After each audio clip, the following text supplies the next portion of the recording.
الحمد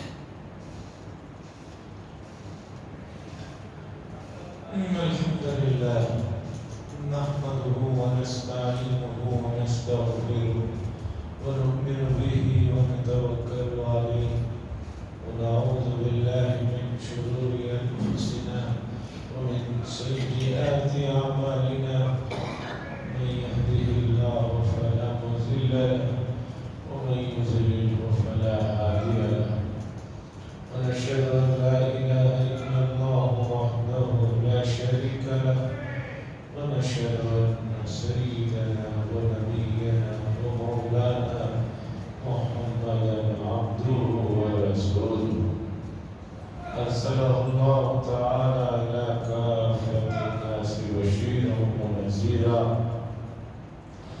أما بعد فإن أصدق الحديث كتاب الله وخير الهدي هدي محمد صلى الله عليه وسلم وشر الأمور محدثاتها وكل محدثة بدعة وكل بدعة ضلالة وكل ضلالة في النار. قال الله تبارك وتعالى في القرآن المجيد والفرقان الحميد فاذكروني أذكركم واشكروا لي ولا تكفرون. وقال صلى الله عليه وسلم لا يؤمن أحدكم حتى يكون هواه تبعا بما جئت به أو كما قال صلى الله عليه وسلم. عزیزان محترم، یہ رجب کی پہلی جمعہ ہے۔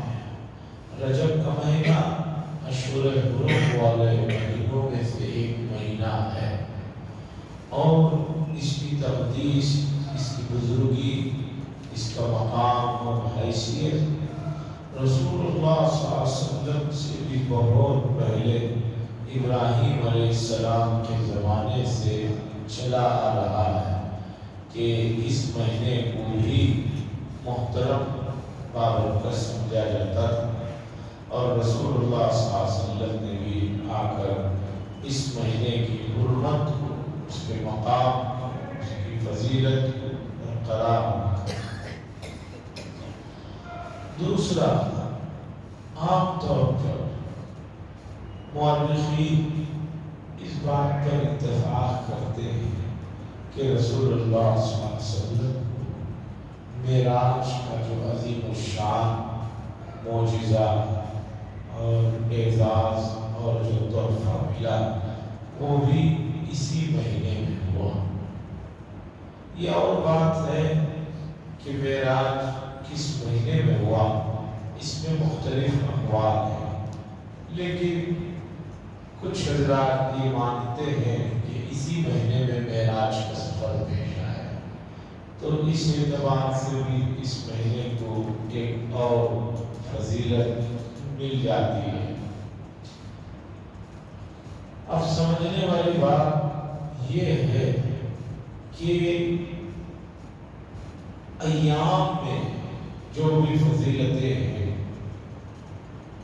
وہ فضیلتیں اپنی جگہ ہیں، لیکن اگر کوئی آدمی ان مہینوں میں، ان ایام میں، ان لمحوں میں، ان ساعتوں میں کچھ فائدہ ان سے نہ اٹھائے تو اس کے لیے تو بڑے بدنصیبی اور افسوسی کی بات رہتی ہے۔ دیکھیے، جمعہ کا دن بڑا محترم ہے، بڑے فضائل ہیں، بڑے مناقب ہیں۔ پھر جمعہ کے دن فجر سے سورج نکلنے تک، عصر سے مغرب تک کا وقت، اور خطیب کے خطبہ شروع کرنے سے ختم تک کا وقت، یہ اوقات بڑے قیمتی ہیں، ان کے بڑے لمحات کی قدر ہے۔ لیکن جو لوگ بدنصیب ہیں، ان ایام میں بھی مسجدوں میں کیا، مسجدوں کے قریب رہتے ہوئے بھی مسجد میں نہیں آ رہے ہیں، ان کے لیے کیا کہیں گے آپ؟ رمضان المبارک کا مہینہ بڑا محترم ہے، بڑا بابرکت کا ہے، لیکن کچھ لوگوں کے لیے بڑی بدنصیبی کا مہینہ ہے، چونکہ حضور صلی اللہ علیہ وسلم نے بد دعا فرمائی ہے ایسے لوگوں کو جو اس مہینے میں ہونے کے باوجود اپنے مغفرت نہیں کروا لیتے۔ بہت سے لوگ حرم میں جاتے ہیں، حرم کے اندر بیٹھے ہوئے ہیں، لیکن پھر بھی دل و دماغ کہیں اور پھنسا ہوا ہے۔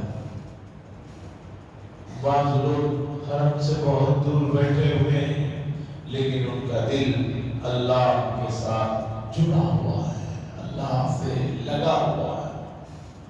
گزرے ہوئے زمانوں میں ایک محقق نے کہا کہ میں نے حرم میں دیکھا کہ ایک آدمی کعبے کے غلاف سے لپٹا ہوا دعائیں مانگ رہا ہے، کعبے کے غلاف کو پکڑ کر رو رہا ہے، دعائیں مانگ رہا ہے۔ میں نے مراقبہ کیا، اس کے حال پر توجہ کی، اس کا حال جب مجھ پر منکشف ہوا تو دیکھا کعبے کے پردے سے پکڑ کر رو رہا ہے، دعا کر رہا ہے، لیکن اس کا دل کہیں اور اٹکا ہوا ہے۔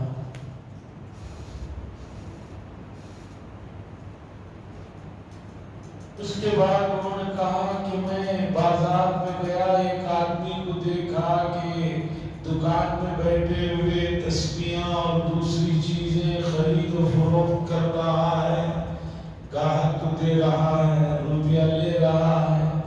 اس کے دل پر جب منکشف ہوا اس کے دل کی کیفیت تو پتہ چلا کہ وہ بازار میں بیٹھ کر خرید و فروخت تو کر رہا ہے، لیکن اس کا دل اللہ کے ساتھ جڑا ہوا ہے۔ تو آپ دیکھیے کہ ایک آدمی کعبے کے غلاف میں لپٹ کر بھی اللہ سے نہیں جڑ رہا، اور ایک آدمی وہاں بیٹھے ہوئے بھی جڑ رہا ہے۔ تو بتانا یہ ہے کہ بہت سی غلط فہمیاں، بہت سے لا علمیاں، نادانیوں کو لے کر انسان جی رہا ہے، اور حال یہ ہے کہ اپنے آپ کو سب سے بہتر اور سب سے بیسٹ سمجھتا ہے۔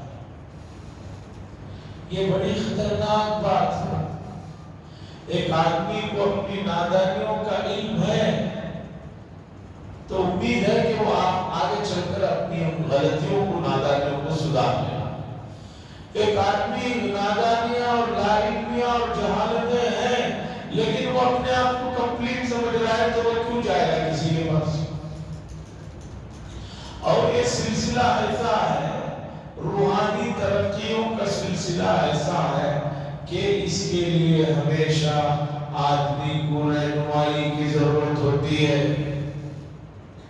کتنے سافٹ ویئر انجینئر مجھے ایسے ملتے ہیں کہ جو اعلیٰ تعلیم یافتہ ہے، اپنی جگہ بہت کچھ ان کے پاس ڈگریاں، تجربہ ہے، پھر بھی وہ کہتے ہیں کہ یہ فیلڈ ایسی ہے کہ اس میں ہر دن کچھ نیا آتا ہے، ہمیں سیکھنا پڑتا ہے، لگے رہنا پڑتا ہے۔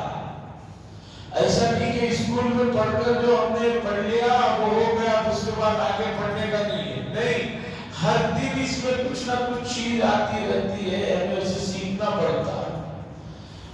جب دنیا جو فنا ہونے والی ہے، ختم ہونے والی ہے، اس سے جڑی ہوئی چیزوں میں آدمی کو کسی نگران کی، رہنمائی کرنے والے کی اور مربی کی، معلم کی ضرورت ہے، ٹرینر کی ضرورت ہے۔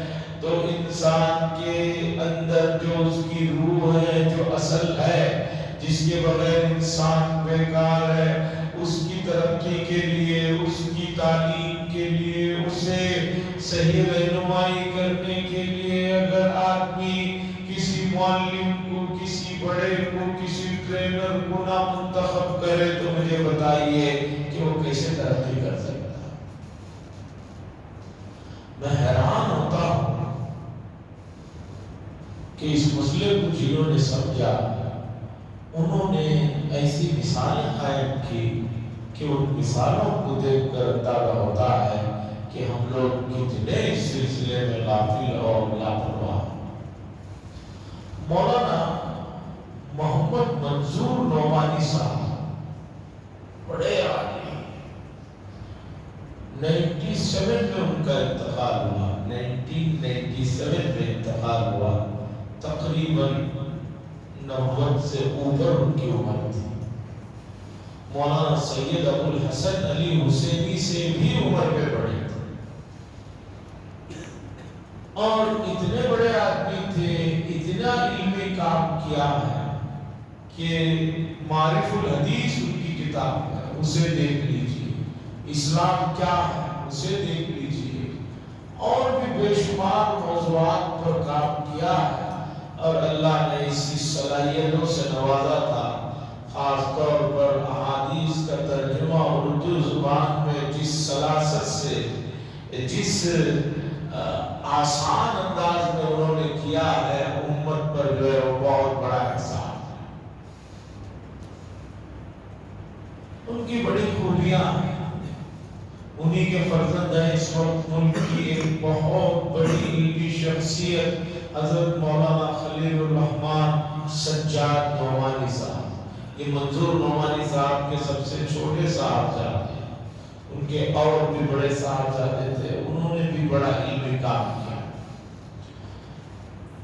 منظور نعمانی صاحب کا واقعہ ہے کہ وہ جن سے اپنا حال حوال سناتے تھے، ان کا انتقال ہو گیا، تو انہوں نے اور اللہ والوں سے اپنا رابطہ رکھا، ان کا بھی انتقال ہو گیا تو ایک اور سے رکھا، ان کا بھی ہو گیا۔ اب حضرت کی عمر ہو گئی 90 سال، منظور نعمانی صاحب کی عمر ہو گئی 90 سال۔ 90 سال جب ہو گئی، وہ عمرے کو گئے تو مدینہ منورہ میں معلوم ہوا کہ ایک اللہ والے کسی ملک پڑوسی ملک سے آئے ہوئے ہیں، جو حضرت سے بھی عمر میں بہت چھوٹے ہیں۔ حضرت کی عمر 90 سال ہے، ان کی عمر اس سے بھی کم ہے۔ منظور نعمانی صاحب نے جا کر ان اللہ والوں سے درخواست کی کہ میرا ان اللہ والوں سے تعلق تھا، اب دنیا میں رہے نہیں، رخصت ہو گئے، اب میری رہنمائی کے لیے میری جو ہے پریشانیوں کا میں ذکر کروں، جو اصلاح ہو، اس کے لیے اس وقت میرے نزدیک آپ سب سے محترم ہے، میں چاہتا ہوں کہ آپ جو ہے اپنے حلقے میں مجھے شامل فرما لیجئے، آپ کے ہاتھ پر میں بیعت ہونا چاہتا ہوں۔ جس آدمی سے درخواست کر رہے ہیں وہ ان سے عمر میں بھی چھوٹے ہیں، علم کے اعتبار اور علمی مقام میں بھی چھوٹے ہیں، وہ رونے لگے کہ میں کیسے آپ کو اپنے حلقے میں لوں، کہ میں خود اس قابل نہیں ہوں کہ جو ہے آپ کا مرید بن سکوں، آپ کو اپنا مرید کیسا بناؤ۔ حضور صاحب نے کہا میں یہ سب کچھ نہیں جانتا، شیطان کا کوئی بھروسہ نہیں کب کسے دھوکہ دے دے، اس لیے میں چاہتا ہوں کہ آپ جو ہے مجھے اپنے حلقے میں شامل فرما لیجیے۔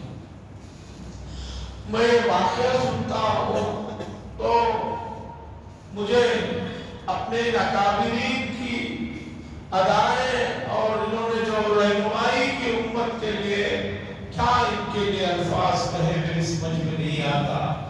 ہم جیسے ہی ظاہری طور پر گوشت پوش کے انسان تھے، لیکن نفس کی مکاریوں سے لوگ کتنا واقف تھے، اسے کتنا خطرناک سمجھتے تھے کہ کبھی بھی اپنے آپ کو اس نفس اور شیطان سے انہوں نے معمول نہیں سمجھا، ہمیشہ ڈر لگا رہتا تھا، اور جو لوگ اس طرح ڈرتے ہیں وہی کامیاب ہوتے ہیں، جو لوگ اس طرح ڈر کر جیتے ہیں وہی کامیاب ہوتے ہیں، جو اپنے آپ پر کانفیڈنٹ میں آ جاتے ہیں اور وہ کانفیڈنٹ بہت کانفیڈنٹ میں شفٹ ہو جاتا ہے، ایسے لوگوں کو یوں ہلکے سے میں شیطان کب اچک لیتا ہے پتہ بھی نہیں چلتا۔ عزیزان گرامی، میں اکابرین کے واقعات پڑھتے رہتا ہوں، اس لیے نہیں پڑھتا کہ جو ہے لوگوں کو سناؤں اس نیت سے نہیں، اس لیے پڑھتا ہوں ان واقعات کو تاکہ مجھے اندازہ ہو کہ ہمارے جو بڑے گزرے ہیں ان کے حالات کیسے تھے. ان کے حالات کو جب پڑھتا ہوں اور بار بار پڑھتا ہوں، خاص طور پر آپ بیتیاں بڑے لوگوں نے جو بڑے لوگوں کے واقعات کو جمع کیے ہیں ان کو بار بار پڑھتا ہوں تو اس سے ایک طاقت ملتی ہے، ایک ہمت ملتی ہے اور اندازہ ہوتا ہے کہ ہم کتنے کمزور ہیں، ہم کتنے ناقص ہیں، ہم کتنے ادھورے ہیں اور کتنے انکمپلیٹ ہیں. حسینہ نگرامی، آپ کیسے مطمئن ہو سکتے ہیں کہ دو دشمن آپ کے ساتھ لگے ہوئے ہیں، شیطان اور نفس آپ کے ساتھ لگے ہوئے ہیں اور دونوں پاورفل دشمن ہیں، کب آپ کو شکلیں پتا نہیں.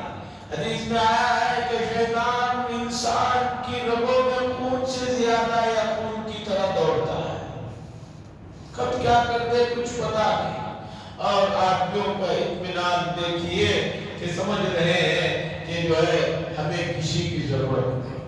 عزیزان گرامی، بات دراصل یہ ہے کہ وقت تیزی سے گزر رہا ہے اور دنیا کو دیکھیے کہ جو چیز گھاٹے میں گئی ہے اس پہ خوشیاں منا رہے ہیں، جو چیز ابھی ہاتھ میں آئی نہیں ہے اس پر خوشیاں منا رہے ہیں. بے وقوفی کی حد ہے، جہالت کی حد ہے، انتہا ہے. آپ کو کاروبار میں بے شمار نقصان ہوا ہے، آپ اس پر جشن منا رہے ہیں اور آگے کا جو کاروبار میں آپ جا رہے ہیں اس میں آپ کو گارنٹی نہیں کہ آپ کامیاب ہوں گے نہیں ہوں گے. ابھی کامیاب نہیں ہوئے، ابھی سے اس کا جشن منا رہے ہیں، ابھی سے اس پر خوش ہو رہے ہیں. یہ بے وقوفی نہیں تو کیا؟ نئے سال کے سلسلے میں لوگ یہ سمجھتے ہیں کہ مسلمان خاص طور پر مذہبی لوگ جو سوچتے ہیں وہ شاید ان کا سوچنا ٹھیک نہیں ہے. مجھے بتائیے نئے سال کا جشن جو منایا جاتا ہے وہ گزرے ہوئے سال پر منا رہے یا آنے والے سال پر منا رہے؟ اگر آپ گزرے ہوئے سال پر منا رہے ہیں تو مجھے بتائیے کہ زندگی کے 365 دنوں کو آپ نے جو برباد کیا فضول چیزوں میں اس پر خوشی منا رہے یا آنے والے 365 دن جو برباد کرنے والے ہیں اس پر آپ خوشی منا رہے ہیں؟ ایک ایسی دولت آپ کے ہاتھ سے نکل رہی ہے جس کا کوئی بدل نہیں ہے، جس کا ریپلیسمنٹ نہیں ہے. ہر چیز خریدی جا سکتی ہے لیکن وقت تو نہیں خریدا جا سکتا. آپ جو ہے ایسی چیز پر جشن منانا اور ایسی چیز کی شروعات ایک گندے عمل سے شروع کرنا، ناچ گانے سے شروع کرنا، پینے پلانے سے شروع کرنا، فحاشی اور عیاشی سے کرنا، یہ کہاں کی جو ہے عقل مندی؟ شیطان اپنا کام مجھے لگتا ہے کر چکا ہے، اسے کچھ کام کرنے کی ضرورت نہیں ہے. باقی کام اس کے چیلے، اس کے دوست احباب اس سے بڑے پیمانے پر کر رہے ہیں. عزیزان محترم، وقت گزر رہا ہے اور یہ حدیث بار بار آپ نے سنی ہے کہ قیامت کا دن انسان کے قدم کو اس وقت تک اپنی جگہ سے ہلنے نہیں دیا جائے گا جب تک 5 چیزوں کے بارے میں وہ صحیح جواب نہ دے دے. اس میں پہلے نمبر پر وقت ہے کہ ہم نے زندگی کے اتنے سال اتنے مہینے تمہیں دیے تھے، ہمیں بتاؤ کہ اتنے سال اور اتنے مہینے تم نے کہاں خرچ کیے، کیا اس میں تم نے ایسے کام کیے؟ اس کے بعد اور سوالات. عزیزان گرامی، رجب کا مہینہ شروع ہو گیا، اشارہ ہے کہ بہت جلد ماہ مبارک بھی آنے والا ہے. اور عجیب بات ایک صاحب نے پوسٹ کی ہے، مجھے نہیں معلوم وہ بات کہاں تک صحیح ہے، اس مہینے میں 5 جمعہ، یہ جو جنوری کا مہینہ ہے اس میں 5 جمعہ ہیں. پہلے 3 تاریخ کو ہے، پھر آخری جمعہ 5ویں جمعہ 31 تاریخ کو ہے. اور یہ کہا جا رہا ہے ایسا 823 سال کے بعد ہو رہا ہے کہ ایک مہینے میں 5 جمعہ ہیں. بات تو ہے، لیکن میں نے جیسے کہ شروع میں کہا، جو لوگ اس دن کو سمجھتے ہیں، اس کی اہمیت کو جانتے ہیں، اس دن عام دنوں کے مقابلے میں کچھ عبادت کرتے ہیں، باقی جن لوگوں کے لیے جمعہ ہے، رمضان ہے، عید ہے، سب برابر ہے، وہ اپنے ٹائم ٹیبل میں، اپنے معمولات میں تھوڑا سا بھی رد و بدل کرنے کے لیے تیار نہیں۔ امت یہاں تک گر چکی ہے کہ اب میدان حشر، قیامت کی بات جب ان کے سامنے کی جائے تو کہتے ہیں پتہ نہیں وہ آنے والی بھی ہے یا نہیں، جب ہوگی تب دیکھ لیں گے ہم۔ کل ایک مسلمان صاحب نے کوئی بات میں، جب میں نے بات کہی تو کہنے لگے وہ جب ہوگی تب ہوگی، دیکھ لیں گے، چھوڑیے اسے۔ یہ آخرت کے عقیدے میں اتنا کوئی مسلمان کمزور ہو تو مجھے بتائیے کہ اس کا ایمان کہاں ہے؟ امت یہ سمجھ رہی ہے کہ بچپن میں پیدا ہونے کے بعد رشتہ داروں نے کان میں جو اذان اور اقامت کہہ دی ہے میں مسلمان ہوں۔ اپنے ایمان کو اتنا مضبوط سمجھتے ہیں، کچھ بھی کرے، کچھ بھی بولے، سمجھتے ہیں کہ ایمان جو ہے ان کا پکا ہے، ایمان کمزور نہیں پڑا ہے۔ جبکہ ایمان کو کمزور اور ختم کرنے والی چیزوں کی لمبی فہرست حدیث میں بتائی گئی ہے کہ یہ چیزیں ہیں جن کی وجہ سے ایمان ختم ہو جاتا ہے، کمزور پڑ جاتا ہے اور لوٹ جاتا ہے۔ اور امت کے تعلیم یافتہ افراد بھی، غیر تعلیم یافتہ افراد کو چھوڑیے، تعلیم یافتہ افراد بھی یہ سمجھ رہے ہیں بچپن میں مسلمان کے گھر میں پیدا ہوا ہوں، کان میں اذان دے دی گئی ہے، اب میرا ایمان جو ہے اتنا پکا ہے کہ اب میں کچھ بھی کروں، کچھ بھی بولوں، کچھ نہیں ہوگا۔ حضرات بڑے اہمیت کی بات ہے، اسلام پر حملے ہو رہے ہیں، جو لوگ کر رہے ہیں وہ تو اسلام کو نہیں ماننے والے ہیں، ہمیں ان سے کیا شکوہ شکایت ہے؟ وہ بھی کر رہے ہیں، اس لیے کر رہے ہیں کہ اسلام کو فالو کرنے والے، مسلمان کہلانے والے لوگوں نے اسلام کی صحیح تصویر نہیں پیش کی۔ اگر اسلام کی صحیح تصویر پیش کی ہوتی تو اسلام کے اندر اتنی لچک ہے، اسلام کے اندر اتنی کشش ہے، اسلام اتنا خوبصورت ہے کہ لوگ اس کے اندر آتے چلے جاتے۔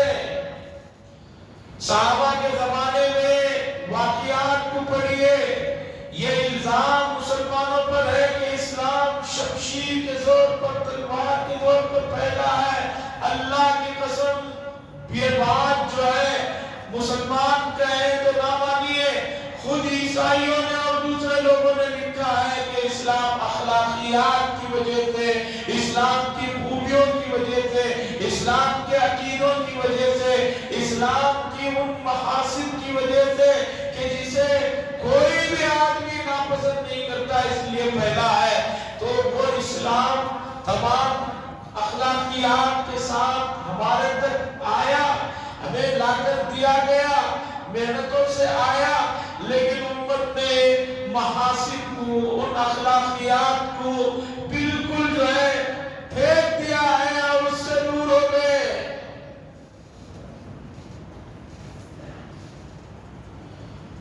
تقی عثمانی صاحب نے لکھا ہے، دنیا بھر گھومتے رہتے ہیں، بہت بڑے اسکالر ہیں، بڑے علمی آدمی ہیں، انہوں نے کہا لوگ یہ سمجھتے ہیں کہ یورپ اور امریکہ کی ترقیوں کے پیچھے کیا راز ہے، جب مجھ سے پوچھتے ہیں تو میں بتاتا ہوں کہ انہوں نے اسلام کے محاسن اور خوبیوں کو جو معاملات سے متعلق ہے اور دوسرے معاشرت سے متعلق جو چیزیں ہیں انہوں نے اسے اپنایا۔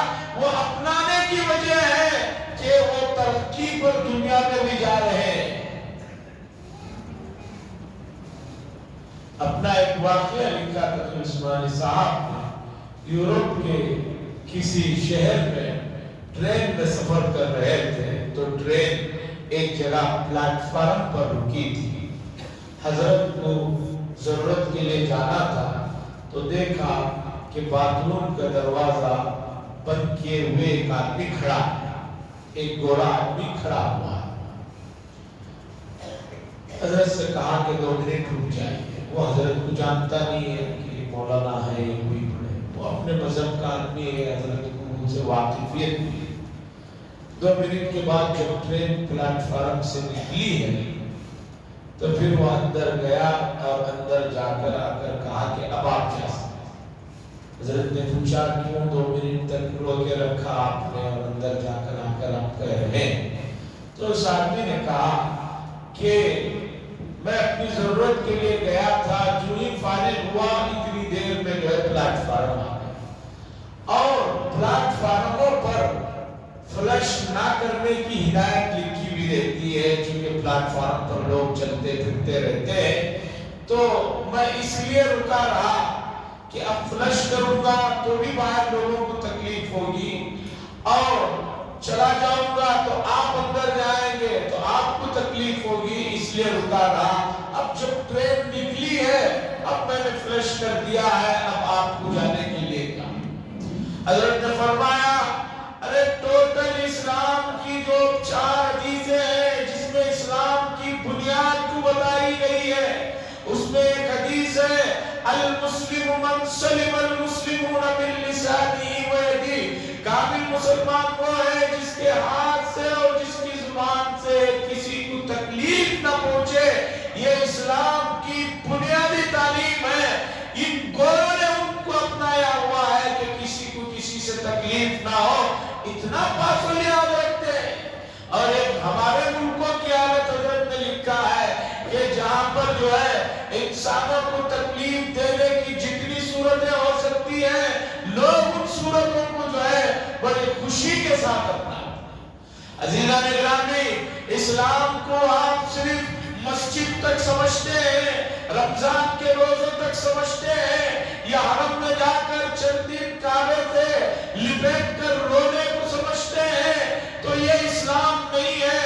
ٹوٹل اسلام آپ کے پیدا ہونے سے لے کر آپ کی تدفین تک جو ہے ہر حصے میں ہے، ہر جگہ آپ کی رہنمائی ہے. اگر آپ اس اسلام کو فالو کریں گے، اس اسلام کو سمجھیں گے، اس اسلام کے مطابق باہر اپنے آپ کو ڈالیں گے، یہ جو نفرتوں کا مزاج چل رہا ہے، یہ نفرتوں کا جو ماحول چل رہا ہے، یہ ختم ہو جائے گا. کاندلا کا واقعہ انگریزوں کے زمانے کا واقعہ ہے. شیخ نے آپ بھی لکھا واقعہ کہ ایک زمین پر ایک ہندو اور مسلمان کے درمیان میں جھگڑا ہو گیا. وہ کہہ رہا تھا یہ میری جگہ ہے، وہ کہہ رہا تھا میری جگہ ہے. پھر اس مسلمان آدمی نے لوگوں کو اپنی طرف کھینچنے کے لیے، اٹریکشن کرنے کے لیے یہ کہا کہ میری زمین ہے، اگر آپ لوگ ساتھ دیے تو میری زمین جو ہے میرے نام پر ہو گئی تو میں یہ مسجد یا مدرسے کے نام پہ دے دوں گا، میں اپنے لیے بھی نہیں مانگ رہا ہوں. تو اب لوگ اور ساتھ ہو گئے بھی زمین مسجد مدرسے کے لیے مل جائے گی. بہرحال بات کورٹ تک پہنچ گئی. انگریزوں کا دور حکومت تھا. جج نے دونوں آدمیوں سے کہا کہ بھئی یہ تمہاری زمین ہے، تم بھی کہہ رہے ہو، تم بھی کہہ رہے ہو، کسی ایک ایسے آدمی کو تم لوگ منتخب کرو کہ جس کی تم بات مان لو، وہ جو کہے گا اسے ہم مان لیں گے، تو میں فیصلہ وہ جیسے کہے گا سنا دوں. گاؤں میں ایک مجذوب اور ذرا دیندار اور بہتر آدمی تھے. دونوں نے اتفاق کیا کہ وہ جو کہیں گے ان کو معلوم ہے بات، ہم ان کی بات مان لیں. اس اللہ والے کو بلایا گیا. جج نے پوچھا، وہ مسلمان تھے، وہ جو آدمی آئے تھے، کہ بتاؤ یہ زمین کس کی ہے؟ یہ زمین کس کی ہے؟ ان اللہ والوں نے کہا بھئی جب آپ مجھ سے پوچھ رہے ہیں تو میں سچ ہی کہوں گا. سچ بات یہ ہے کہ یہ زمین ان صاحب کی نہیں ہے بلکہ اس برادران وطن کی زمین ہے، اس ہندو کی یہ زمین. تو جج نے فیصلہ کیا کہ بھئی زمین اسے دے دی جائے. جج نے پوچھا مولانا سے کہ بھئی آپ کو تو انہوں نے اس لیے منتخب کیا کہ آپ مسلمان ہیں، ان کا ساتھ دے کے اس لیے لایا گیا تھا، آپ نے تو اس کی حق میں بات کہی. مولانا نے کہا کہ اسلام جو ہے سچائی کا سب سے بڑا دعویٰ اور سب سے بڑا مدعی ہے. اسلام سچائی کو پسند کرتا ہے. میں اس چھوٹے سے زمین کے ٹکڑے کے لیے اسلام کی اتنی بڑی چیز سے انحراف کروں اور ہٹ جاؤں، مجھے پسند نہیں، اس لیے سچی بات میں نے بتا. جج نے فیصلہ لکھا اور فیصلے کے آخر میں اس نے یہ الفاظ لکھے، آج اس فیصلے کے بعد میں لکھتا ہوں کہ اس فیصلے میں اگرچہ ایک مسلمان ہار گیا ہے لیکن اسلام جیت گیا ہے. اسلام کی جو سچائی ہے اس آدمی نے ہم سے بتایا تو پتا چلا کہ مسلمان آ رہا ہے، کوئی غم کی بات نہیں ہے، لیکن اسلام جیتا ہے. جو ہی فیصلہ لکھا وہ برادران وطن جو ہندو صاحب تھے انہوں نے فوراً کہا اگر اسلام اتنے سچا مذہب ہے تو میں بھی ابھی اسلام میں داخل ہوتا ہوں اور میری اپنی زمین کو مسجد یا مدرسے کے لیے دیتا ہوں. عزیزان گرامی، اسلام کو میں اور آپ نے صرف مسجد میں تھوڑی دیر کے لیے 5-10 منٹ کے لیے نماز پڑھنے آتے ہیں تو اسلام کو صرف یہاں تک سمجھتے ہیں، تو یہ ہماری غلطی ہے. اسلام ایک کامل اور مکمل مذہب ہے جو انسانوں کی شروع سے لے کر آخر تک رہنمائی کرتا ہے، اور اس اسلام کی خوبیوں کو اور اس کی رہنمائی کو آپ اگر نہیں سیکھتے ہیں، نہیں سمجھتے ہیں، اس کے لیے وقت نہیں نکالتے ہیں تو آپ کی نادانی ہے. آپ کو دیکھ کر امت کے افراد کو چھوڑیے دوسرے بھی آپ سے نفرت کر رہے ہیں تو کچھ تو کمی ہوگی، کچھ تو غلطیاں ہو رہی ہوگی، ورنہ انسان سے جو ہے اتنا لمبا عرصہ اتنی مسلسل دشمنی نہیں کرتا. مکے کے لوگوں نے رسول اللہ صلی اللہ علیہ وسلم سے دشمنیاں کی، بڑی سخت دشمنیاں کی، لیکن یہ وقت آیا کہ وہی لوگ جو ہے رسول اللہ صلی اللہ علیہ وسلم کے قدموں میں جا کر پڑ گئے. دشمنیوں کا یہ سلسلہ جو شروع ہوا ہے پوری دنیا میں، خاص طور پر ہمارے ملک میں، یہ تھم نہیں رہا ہے، یہ رک نہیں رہا ہے. اس کے اسباب پر غور کرنا چاہیے. آپ کہیں گے کہ کچھ لوگ ہیں جو نفرتوں کو پھیلا رہے ہیں، میں کہتا ہوں یہ تو ہمیشہ سے ہوتا رہا ہے. ازل سے ہی روز تک شراریں ابو لہب کی شرارتیں وہ زمانے قدیم سے رہی ہے، قیامت تک رہیں گی. آپ اس کے بدلے میں کیسے خوشبو پھیلا سکتے ہیں، کیسے محبتوں کو عام کر سکتے ہیں؟